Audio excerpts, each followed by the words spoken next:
আমরা শুনতে পাচ্ছি খুনি হাসিনা দিল্লি থেকে কর্মসূচি দিচ্ছেন নভেম্বরের প্রথম সপ্তাহে 15 দিনে বিক্ষোভ, হরতাল, ঘেরাও। আমরা সরকারের স্বরাষ্ট্র উপদেষ্টা, আইন উপদেষ্টা সহ সকলকে বলবো, এই খুনিদের রাজনীতি চিরতরে বাংলাদেশ থেকে বিদায় করার জন্য তাদেরকে এই ট্রাইব্যুনালে বিচারের কাঠগড়ায় দাঁড়াতে হবে। এ জাতি যদি ব্যর্থ হয় তাহলে 2006 সালের অক্টোবরের এই হত্যার মধ্য দিয়ে সেই 6 থেকে 25 এই 19 বছরে বাংলাদেশের রাজনীতি তার গতিপথ হারিয়ে ফ্যাসিবাদের দিকে যাত্রা শুরু করেছিল।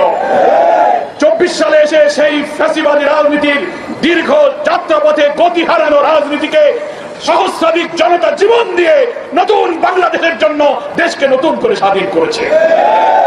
নতুন বাংলাদেশের জন্য জুলাই সনদ বাস্তবায়ন, গণভোট, অবাধ নিরপেক্ষ নির্বাচনের দাবিতে জাতি আজ আমরা ঐক্যবদ্ধ হয়েছি। আমি বলতে চাই, জুলাই সনদ অবিলম্বে আদেশ জারি করে জাতীয় নির্বাচনের পূর্বে গণভোট দিতে হবে। আমরা শুনতে পাচ্ছি একটি দলকে খুশি করার জন্য সরকারের অভ্যন্তরের কেউ গণভোটকে উপেক্ষা করে একই দিনে জাতীয় নির্বাচন এবং গণভোটের প্রহসনের পায়তারা করছেন। আমরা বলতে চাই, একই দিনে গণভোট যারা করতে চাচ্ছেন তাদের উদ্দেশ্য হলো জুলাই সনদকে অকার্যকর করা। এক সাগর রক্তের বিনিময়ে যে জুলাই সনদে বিদ্যমান রাষ্ট্র কাঠামো পরিবর্তন করে রাষ্ট্র সংস্কারের যে ঐতিহাসিক ঘটনা ঘটেছে, একই দিনে গণভোট যারা চাচ্ছেন তারা জুলাই সনদকে অকার্যকর করতে চান।